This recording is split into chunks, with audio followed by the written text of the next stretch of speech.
Shalom to my brothers and sisters in the body of Yahushua HaMashiach, and today I bring you a continuation of our lesson from yesterday dealing with Zion afflictions and tribulation.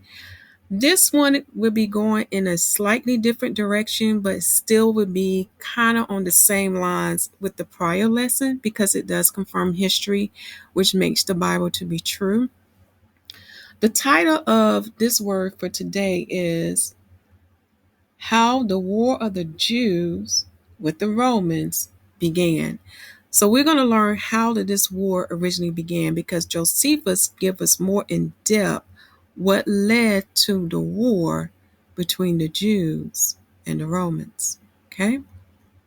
As you can see here, I have here, I went to the work of Josephus. We're in the Book of Wars. Now we will be reading most of chapter 17. For those who have the copy of the work of Josephus book, it's on page 624. Okay, so I'm just going to read some important passages of this chapter because from studying this chapter, my family, I learned about another festival that my people participated in. And believe it or not, it's in the Bible, but it's under a different wording. All right, so let us begin. We're going to start with section 2, okay? And I'm going to read at the beginning of it, all right? And at this time, it was that some of those that principally excited the people to go to war made an assault upon a certain fortress called Masada. They took it by treachery and slew the Romans that were there, and put others of their own party to keep it. At the same time, Eleazar, the son of Ananias, the high priest, a very bold youth, was at that time governor of the temple. So persuaded those that officiated in the divine service to receive no gift or sacrifice from for any foreigner. I'm going to read that part again. Persuaded those that officiated in the divine service to receive no gift or sacrifice for any foreigner. And this was the true beginning of our war with the Romans. For they rejected the sacrifice of Caesar on this account. And when many of the high priests and principal men besought them not to omit the sacrifice, which it was customary for them to offer for their prince, they would not be prevailed upon. These relied much upon their multitude, for the most flourishing part of the innovators assisted them. But they had the chief regard to Eleazar, the governor of the temple. So this is very important right here so you can understand what really led up to this big war. Okay? And the key we have here, which Josephus was telling us now, I'm going to highlight it here for you, that they no longer accepted the offerings by the foreigners. Okay? Remember the prayer that Solomon prayed for the stranger because the temple / tabernacle, the holy house of Yahuwah, was a place where all could come and worship him. Okay? And an example of that, you have that in the book of Acts, chapter 8, which is the Ethiopian eunuch. He was an Ethiopian. He was not an Israelite. He also came to worship. So this what led to a big dispute. And the time of this incident did occur in the 12th year of Nero, which I got 66 AD. Okay. And I will be going back to the breakdown sheet so you can see how this relate. But I want to read one more thing to confirm what we just read in section 2. So now let us go to section 3.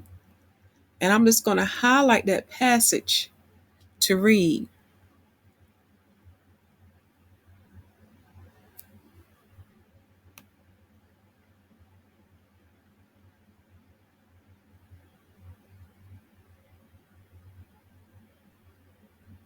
Okay. All right, here we go. This is section 3 of chapter 17. And in the first place, they show the great indignation they had at this. They had at this attempt for a revolt, and for their bringing so great a war upon their country.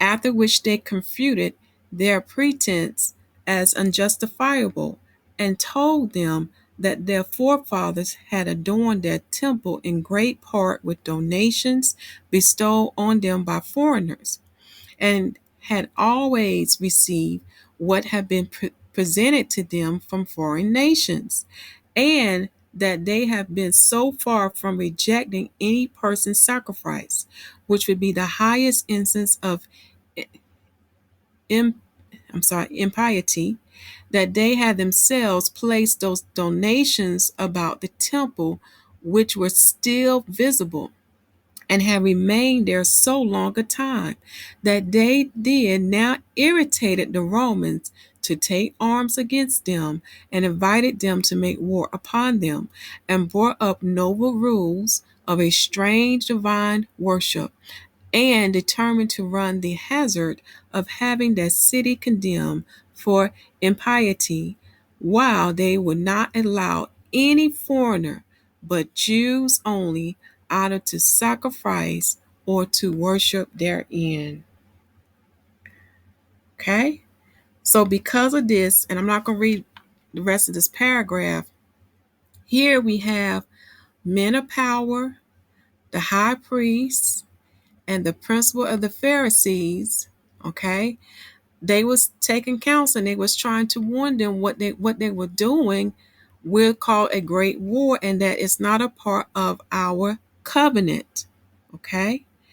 Kind of remind you what's going on today between the Israelites and the Gentiles. How the Israelites are forbidding the Gentiles to worship with them. Especially when we are in the body of Yahushua HaMashiach, where we no longer have a physical temple, for we are the temple where the Holy Spirit dwells in us. History does repeat itself. So because of this led to the war between the Romans and the Jews. Okay. So now I'm first going to take you to my breakdown sheet so we can match this up. Okay. So when I went back to look up Nero, the Wikipedia told me he reigned from 54 AD to 68 AD. Okay. Because that's when he died. All right. In the work of Josephus says he reigned for 13 years and 8 days. And you can find it in War 4.9.2, number 491 on page 688. All right. And we see here that Wikipedia said the same thing, 13 years. So how I figure out what my 12th year was, I had to write this out so I can see it. Well, I found that my 12th year was in 66 AD, which is the 12th year.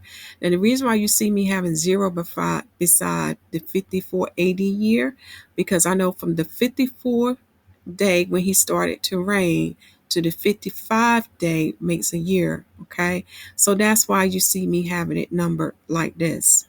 Okay. Now, I know that there's some discrepancy between Wikipedia and the work of Josephus about as how many days he lived beyond that time. But we all know in Edom kingdom, which is our brother Esau, we know they do manipulate some things. So that way you cannot align the Bible with history. However, this still will not stop the truth from going forth. So we have the proof that he did reign for 13 years, and we have other evidence in history to confirm the breakdown of Daniel's 70 weeks. Okay. Also, in the last video, I was talking about a man that the Most High used. So when I went back, I got his name for you. His name is Yeshua. He is the son of Ananias, and he started that cry at the Feast of Tabernacles. Now he did that 4 years before war came to Jerusalem. All right. So when I was backtracking, I had it start around 63 AD. So this is when he was, this is the first year where he started that cry. Okay. And he did this nonstop continuously, despite what the people did to him, until the day that he met his death and at the day that he saw the faith of Jerusalem. All right. Um, Now, I am aware of what is written in the work of Josephus. So what I did, I took 7 years, added to 63, and I got 70 AD. And I know he in the works of Josephus said in 5 months. So I know when you calculate this, it's not going to exactly pan out to that exact number. Remember, the work of Josephus is translated to English. Keep in mind of the translator who translated this. So I would not be surprised if you see some errors, because again, it's based off of their point of view. And at this time, I have not come across any access to the original language of the works of Josephus. But however, all praises to Yahuwah, we can still find the truth in this book. Okay? All right, now let's proceed.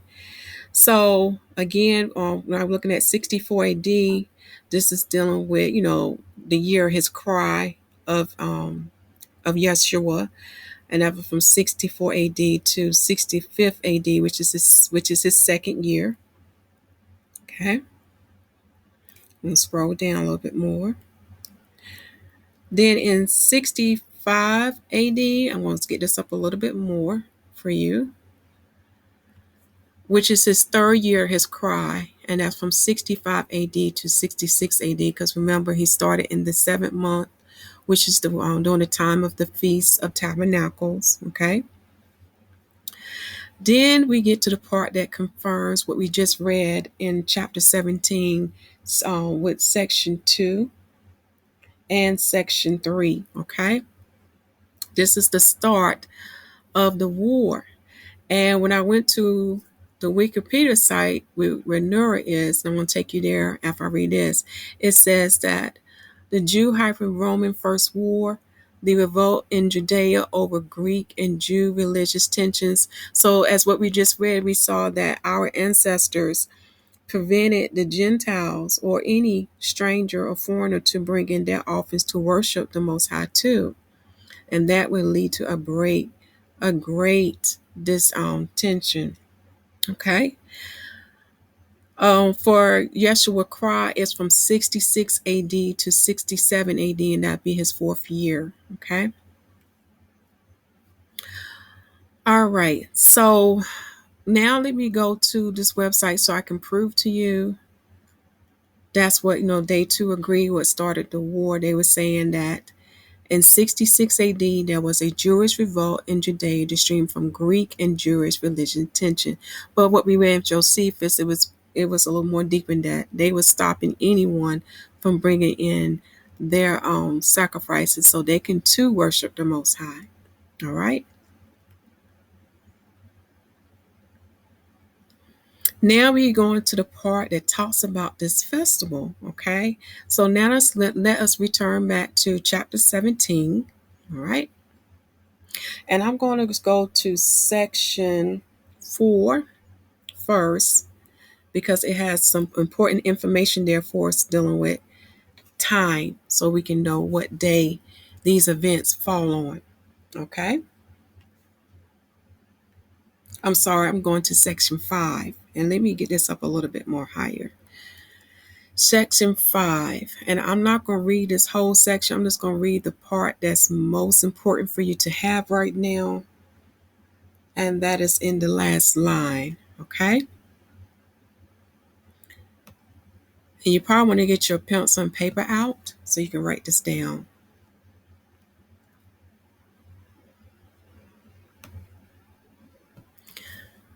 Thus were their thus were their I'm sorry, my tongue getting twisted.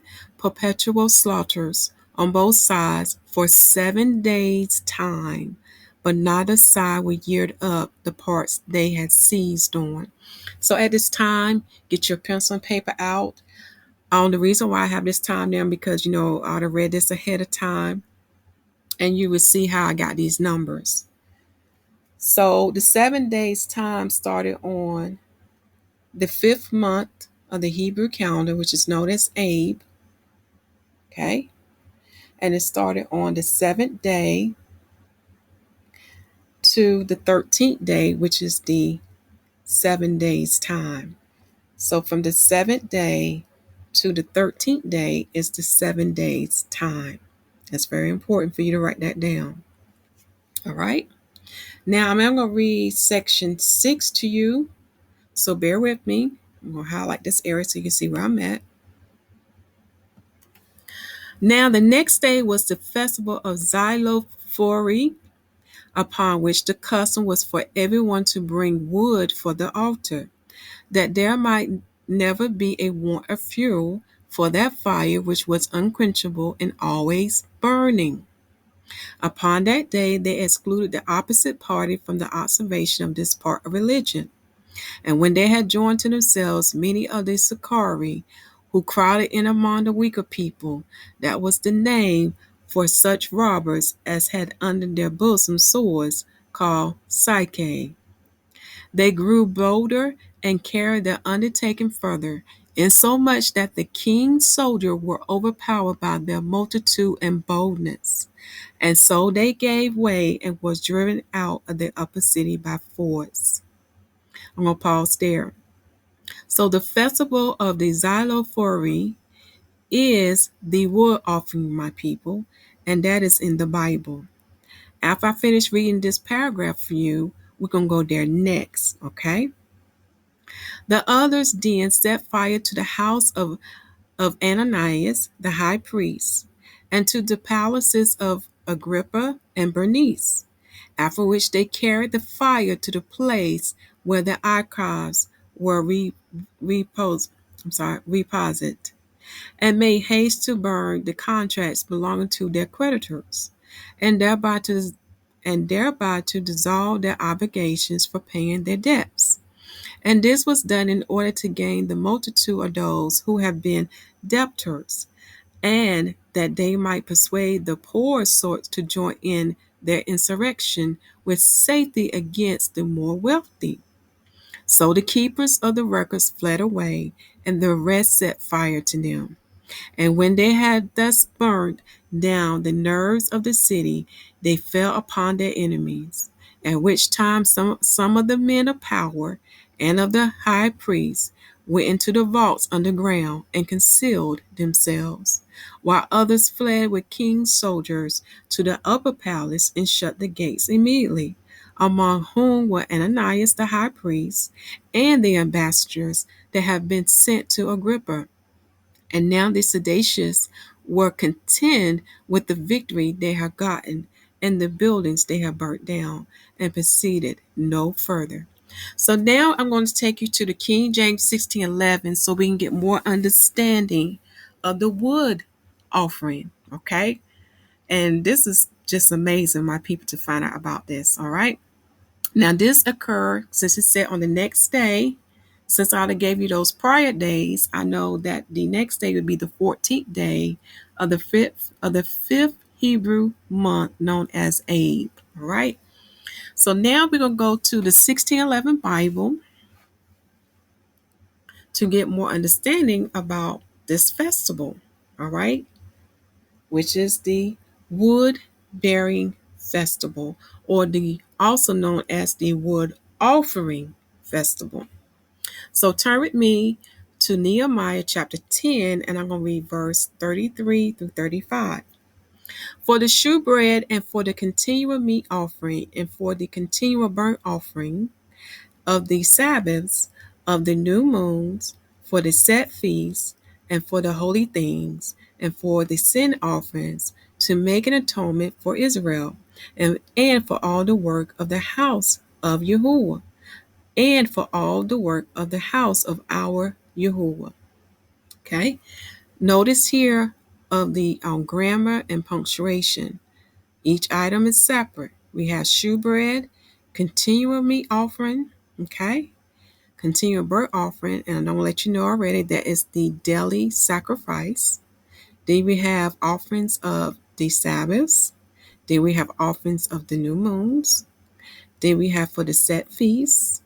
And then we have offerings for the holy things and for sin offerings and to make atonement for Israel. Okay, so notice, like I said, when you're reading English, you have to pay attention to grammar and punctuation, right? Verse 34, and we cast the lots among the priests, the Levites, and the people for the wood offering to bring it into the house of our Yahuwah, after the houses of our fathers, at times appointed, year by year, to burn upon the altar of our Yahuwah, our Elohim, as it is written in the law. Now, this is very important. So we have proof now that we do have a festival that we do carry with dealing with the wood offering. And Josephus called it the Xylophori, okay, the festival of the Xylophori, okay. So now we have confirmation. Now there is a precept to this verse, but we're going to come back to that, all right. I'm going to read the last verse. Verse 35, and to bring the first fruits of our ground and the first fruits of all fruit of all trees, year by year, unto the house of Yahuwah. All praises, Father, for giving us understanding about this festival, all right? So now we're going to click on this little number here so you can see what the precepts are for that verse. So the precept for verse 34 are Numbers chapter 28 and 29, and that's dealing with all the different offerings you're supposed to offer throughout the year, my people. Okay, it's very important that you read those chapters. Also, Exodus chapter 23, verse 19, and Leviticus chapter 19, verse 23. All right, so I'm going to take you now to Numbers 28, so you can get a more understanding what is this continual meat offering that it's talking about. Okay, I'm not going to read the whole chapter. I'm just going to read a summary and go to the part that's dealing with the continual meat offering. Offerings are to be observed: the continual burnt offering, the offering on the Sabbath, on the new moons, at the Passover, and in the day of first fruits. Now again, those the grammar and punctuations. FYI, the new moon offerings are different from the Sabbath offering. And this word here, Sabbath, means the seventh day of the week. Okay? Your offerings for your new moon are different from your Sabbath offerings, and they're not offered on the same day. When you study Numbers chapter 28 and 29, you will see what I'm talking about.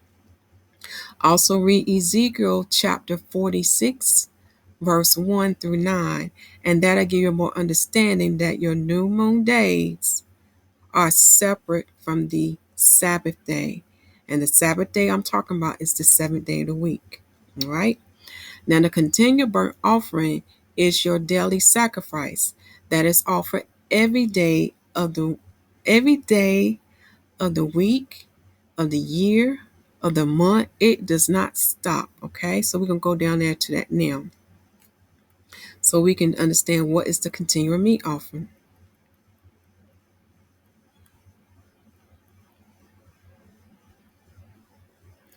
Verse 3, and thou shalt say unto them, this is the offering made by fire, which ye shall offer unto Yahuwah, 2 lambs of the first year without spot, day by day, for a continual burnt offering. That is your daily sacrifice, my people.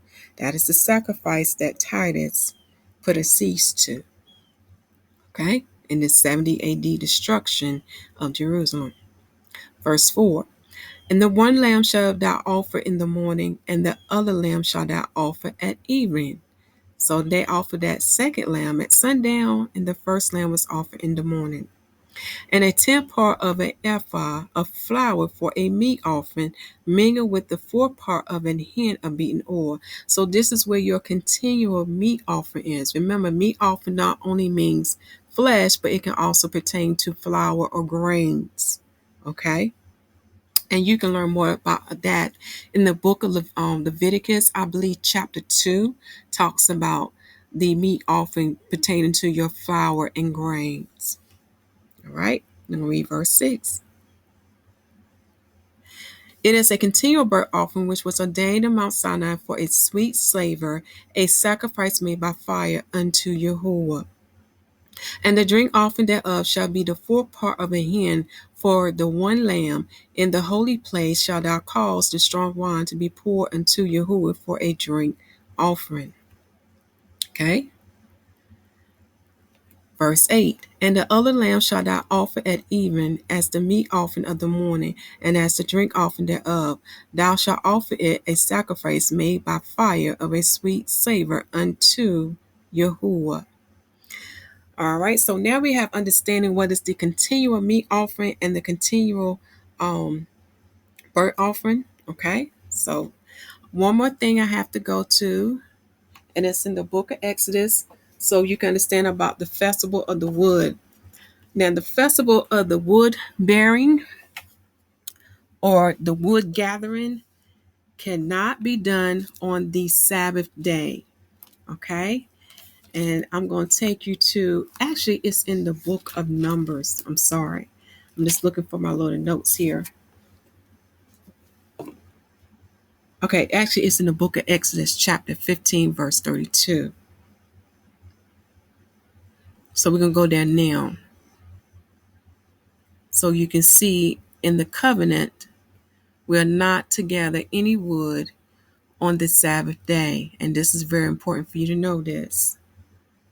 Exodus chapter 15.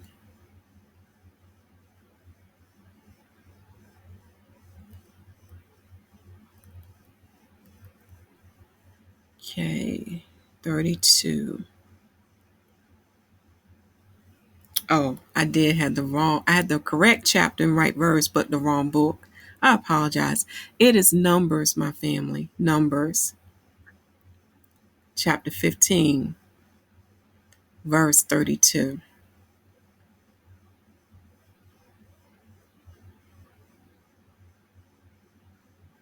All right, so we're going to read this now. Numbers chapter 15, verse 32. And while the children of Israel were in the wilderness, they found a man that gathered sticks upon the Sabbath day. And they that found him gathering sticks brought him unto Moses and Aaron, and unto all the congregation.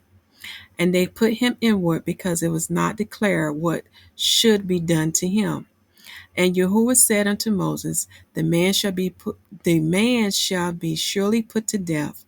All the congregation shall stone him with stones without the camp. And all the congregation brought him without the camp and stoned him with stones, and he died as Yahuwah commanded Moses. So this is very important. So as you can see, they did this festival on the 14th day of the 5th month. All right. So now let's go back to the work of Josephus in the book of Wars, chapter 17. For I shall read to you section 7, okay?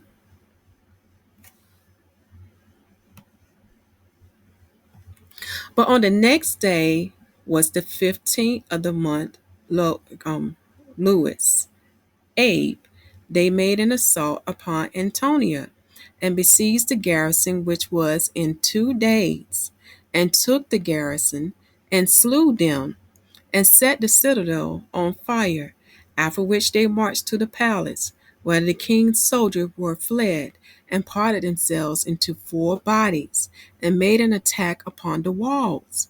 As for those that were within it, no one had the courage to sally out, because Those that assaulted them were so numerous, but they distribute themselves into the breastworks and turrets, and shot at the besiegers, whereby many of the robbers fell under the walls, nor did they cease to fight one another, either by night or by day, while the seditious supposed that those within would grow weary for want of food, and those without supposed the others would do the like by the tediousness of the siege.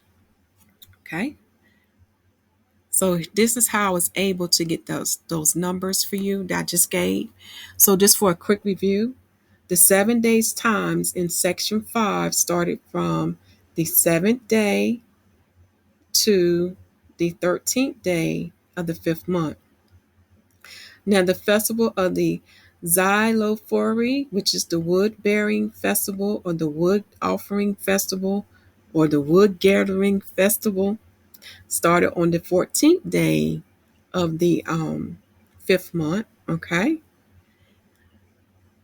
And this day, on the 15th day, they end up having to fight.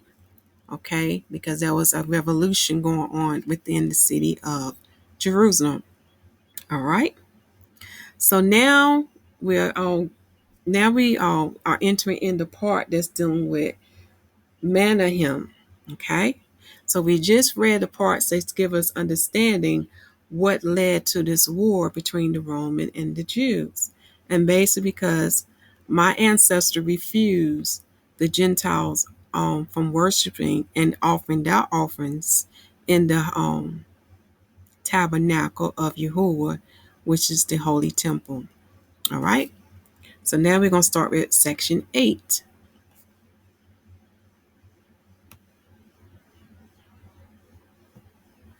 And before I begin there, let me go back to my breakdown so we can get this little part caught up. So yeah, we're caught up here in this area, and I already gave you the days. So now we're going back to the work of Josephus so we can read more about Manahem. All right.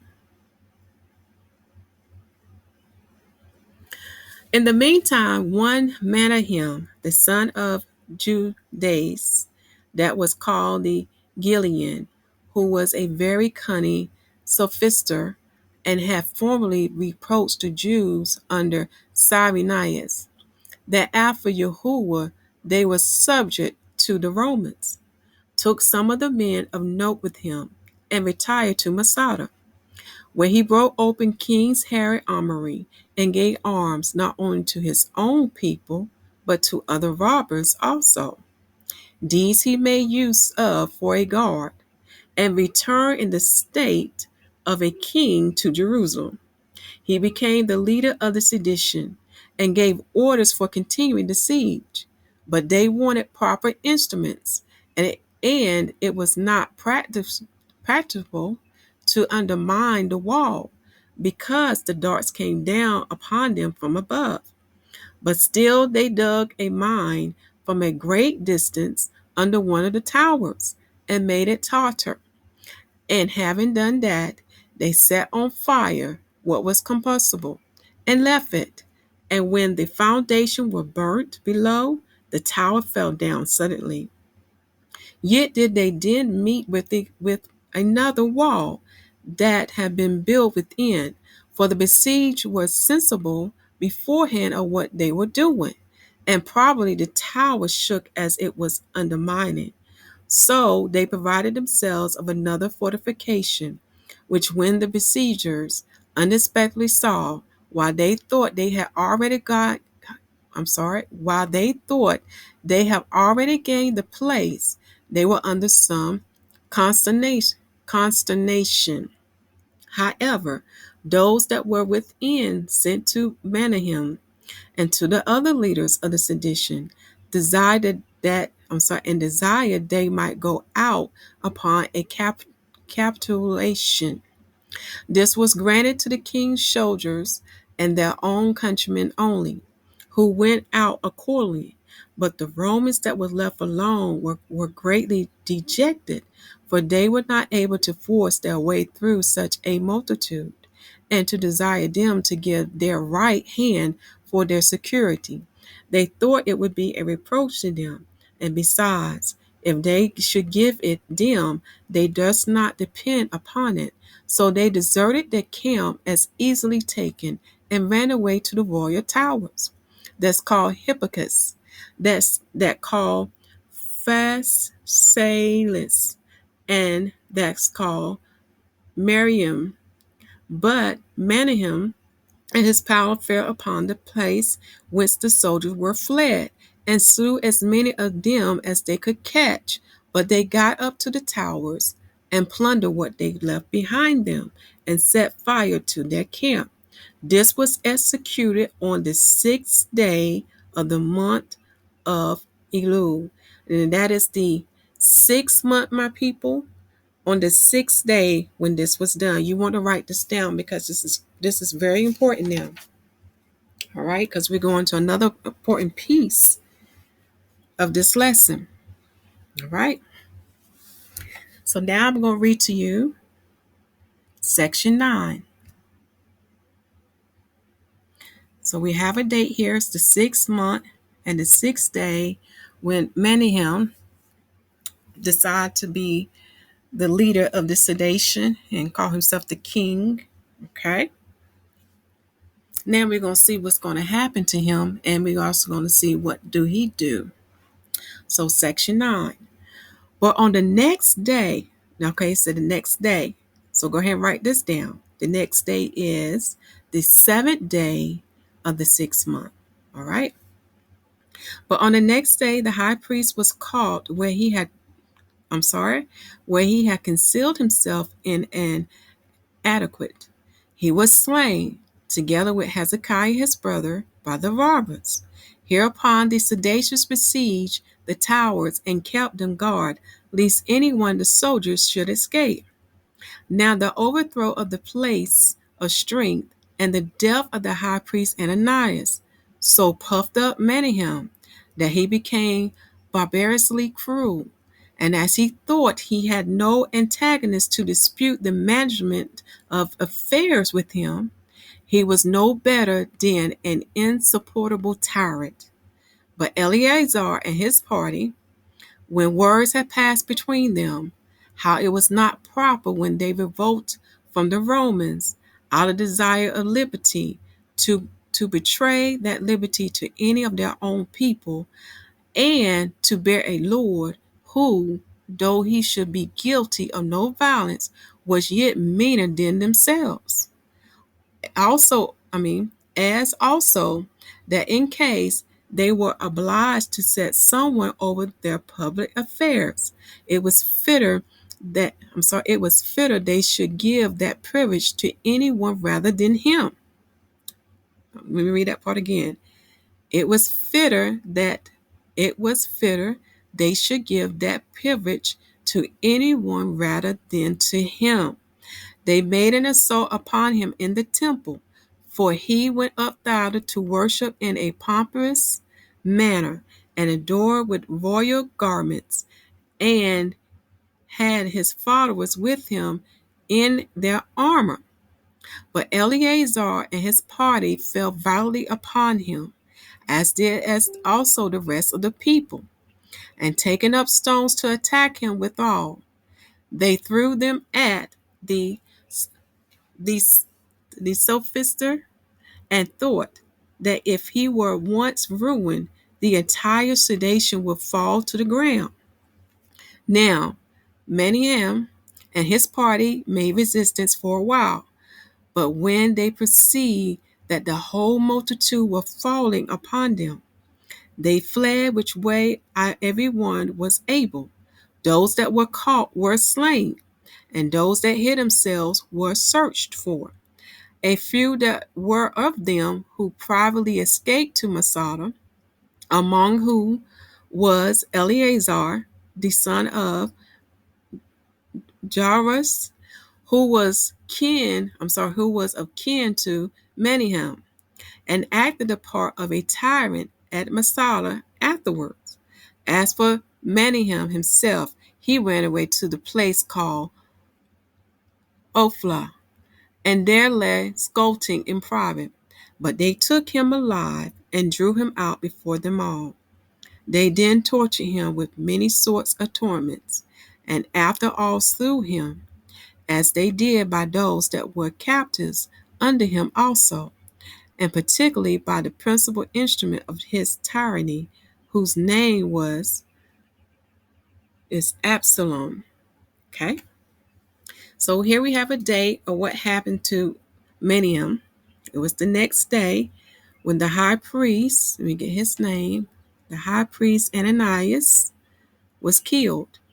And like any person in leadership, they get puffed up, big headed, and he met the same fate. He was killed too.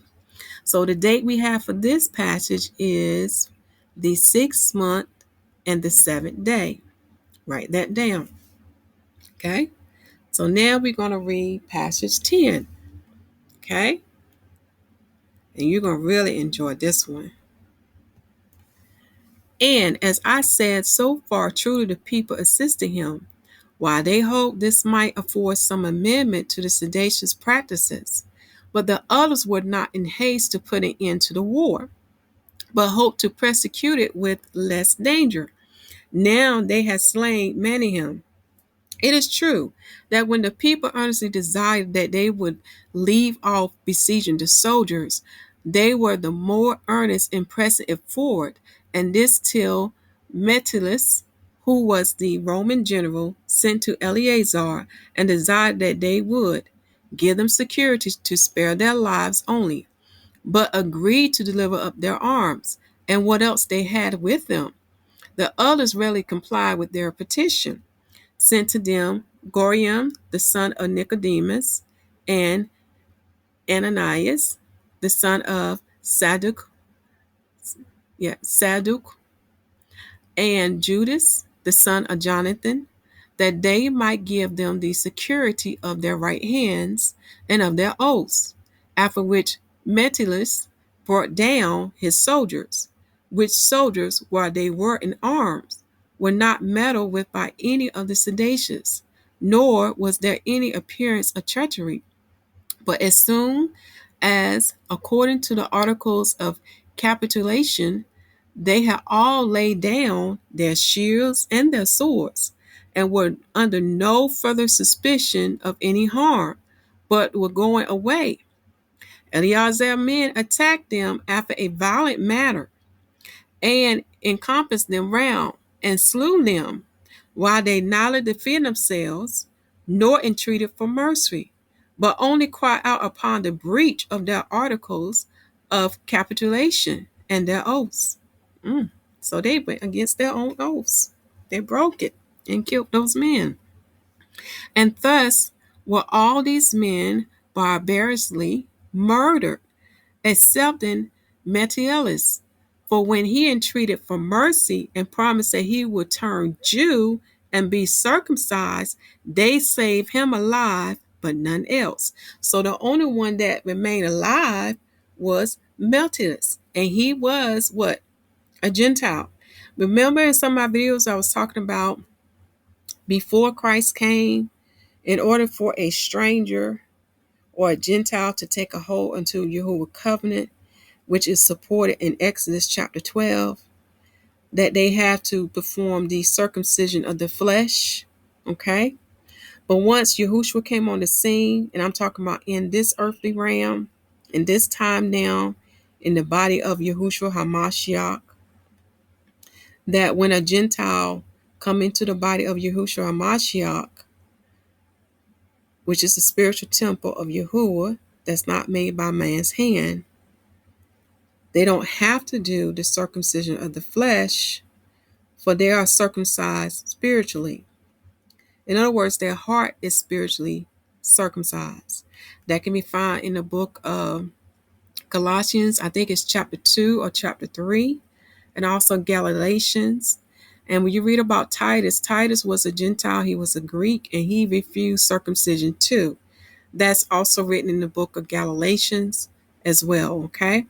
This is why in the book of Acts chapter 15, they decided that the Gentiles do not have to perform circumcision, because when you come into the body of Yahushua HaMashiach, which is the spiritual temple of Yahuwah that's not made by man's hand, you become spiritually circumcised. Your heart becomes circumcised. Okay? That's a spiritual mystery that many miss. But this is what we just read is proof that before Christ came in the Old Testament, for a Gentile or stranger to take a hold to the covenant, they had to perform the circumcision of the flesh. So that is proof from what I'm telling you, my people. Also read 2 Chronicles chapter 6, verse 32. All right. So Metellus, in order to save his life when he was begging for mercy, he promised them that he would convert to be a Jew by accepting the circumcision. And that was the only thing that saved his life. So I'm going to start up right here. This loss to the Romans was but light, there being no more than a few slain out of an immense army. But still, it appeared to be a prelude to the Jews' own destruction.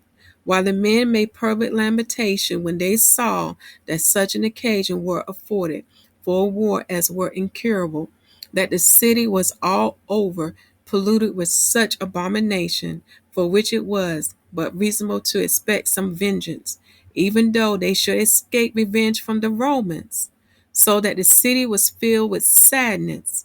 Every one of the moderate men in it were under great disturbance, as likely themselves to undergo punishment for the wickedness of the seditious.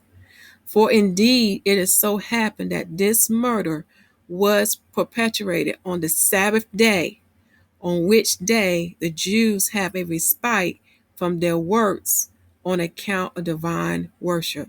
So they performed this murder. And I'm going to read this line again.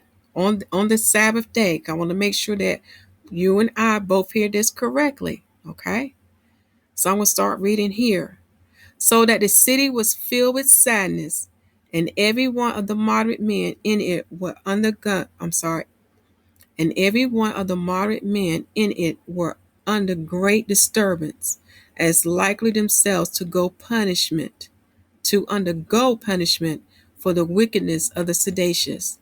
For indeed it so happened that this murder was perpetrated on the Sabbath day, on which day the Jews have a respite from their works on account of divine worship. So this seditious group murdered those men who, when they both agreed, they would give up and just let them go free, but they murdered them on this holy day, the Sabbath day. And that day was the 6th month and the 8th day. This is why important. I told you to write down the date in section 9 and section 8, because the Sabbath day was the 6th month and 8th day. All right. And I do have a playlist on Yahuwah calendar to understand his holy calendar. And you can click on that link that you see within the video for more understanding.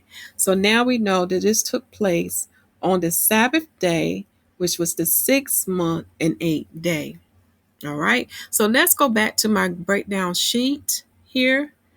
So all praise to Yahuwah for giving us understanding what is the wood offering festival, which is called Xylophori by Josephus. And also we saw that the Sabbath day was the 8th day of the 6th month. Okay. The next part we will go to the 67 AD. That is the 5th year of Yeshua Cry. That was from the 67 AD to 66 AD. Okay. And also in history, we confirm that Nero has sent Vespasian to restore order in Judea. And this can be confirmed in War 3.1. Section 1 through 2. And I'm going to go to this website link now, dealing with Nero on Wikipedia, to show you that it is in the history books. In 67 AD, Nero dispatched Vespasian to restore order. Okay. So you can see again, this does line up with Daniel's 7-week prophecy. as this being the first year after 66 AD. Okay.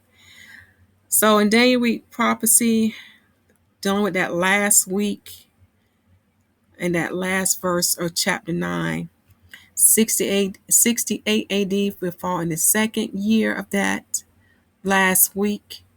Okay. And this is the 6th year of Yeshua cry. And that 6th year fell from 68 AD to 69 AD. And Nero died in this year. He died in 68 AD, and that's when we have Gaba to take his place. All right. Then in 69 AD, that's dealing with the 3rd year of the last week of Daniel prophecy. Because remember, Daniel has 70-week prophecy. So in that last week of that, that's the 3rd year of that last week, 69 AD. And the confirmation of that is in the work of Josephus when he said, in Abid was the 3rd year of the war, and that lines up with Daniel's 70-week prophecy. Okay. And we can find that in War 4.9.12, number 577, page 691. All right. And for the cry of Yeshua, it was from 69 AD to 70 AD. And here in this year, we had Gaba reigning from 68 AD to 69 AD. That's when his reign ended. Then followed after him was Arthro. Then after Arthro was Vitellius. Okay. And then we have Vespasian coming in to rule. Okay. From 69 AD to 79 AD as the 4th Roman emperor. Okay. In that time. Now we come into 70 AD. That is the 4th year of the last week of Daniel prophecy, Daniel's 70-week prophecy. Okay. And when it said that, he would come in the midst of that week, this is the midst of that week. All right. And which 3.5 is the 4th year. So in 70 AD in 5 months. So like I said, I know when you do the math, it's not going to be exactly 7 years and 5 months. But the way I figure out to get where it falls, it fell in the 70 AD period. And you'll see why as I proceed further down. Okay. So Yeshua cry was for 7 years and 5 months, but fell in the 70 AD year in the 5th month period. So Titus was able to cease the daily sacrifice in the 4th month and 17th day of that year. Okay. So on the 5th month and 10th day of that year, the same day that the ancient Babylonians, Nebuchadnezzar, when they had burned that holy house, which is the holy temple, it was burned on the same day, my people. The Romans and the ancient Babylonians. And you can read about this particular destruction in War chapter 6.4.5, number 249 to 6.5.4, number 309, pages 739 to 743. Now, when Jerusalem was finally taken down, it was done on the 6th month and the 8th day by Titus in 70 AD. And that was brought the second desolation of Jerusalem. And you can read about that in War 6.8.5, number 407 to 408, and 6.10.1, number 435, page 748 and page 750. This was done in the 2nd year reign of Vespasian rule as the Roman emperor. And that 2nd year reign was in 70 AD. Okay. Then this brings us down to all the way down to 73 AD. And in most sources, I know some sources will say this year here, but most sources would say with Masada it was 73 AD. Some sources may say 74, but most of them do say 73 AD. And that was that last week of Daniel prophecy. Okay. So thank you for taking the time to listen to this word. That was great. I thought it was quite interesting about the wood offering festival. And I noticed that it was not done on the Sabbath day. And the Sabbath day is the seventh day of the week. And for my study, it is the seventh day of the week of the lunar week. Okay, so when you understand about the moon and how the moon is used to give us our holy days, our holy feast days, the new moon days, and the Sabbath days, then you will understand about what Josephus is talking about. Now, keep in mind, I do want to let you know about this. Let's see here. Remember, with the work of Josephus, it's translated into English. So the translator would come to you from a point of view of a Gregorian calendar format. And it's very important that you understand what you're reading when you read this book. It's very important that you read this book not only with the Bible, but also with the other hidden books. And to understand the Most High calendar, you need to understand this. What makes a year? We know that a solar year can be 365 days or 366 days. Do you see the difference? There's a 1 day difference. But according to Yahuwah's word, it's still a year, which is confirmed in 1st and 2nd Enoch. Okay? So, and same thing with the lunar year. The lunar year can have 354 days or 355 days. One or the other don't make it more or less than a year. It's still a year. Same thing with a month. A month can have 29 days or 30 days. It still doesn't change. It still says a month. Now, here's the problem in our captivity of what we are taught. We are taught that a week is continuous. That's what the Gentiles say. But the Most High told us in His Word that a week is not continuous, that when your week begin and when your week end is according to the moon. Okay? So you cannot have a week being continuous from going from 1 year to another year. There has to be a beginning and end, my people. Do you understand where I'm going with this now? I really need for you to meditate on this, because when people read Genesis, they're not aware that each creation day is 1,000 years. So when the Most High made the sun, the moon, the stars, they are our time indicators. And in Genesis chapter 1, verse 14, tell us they are used for what? Signs, for days, for years, and for seasons. So they came before the seventh day of creation.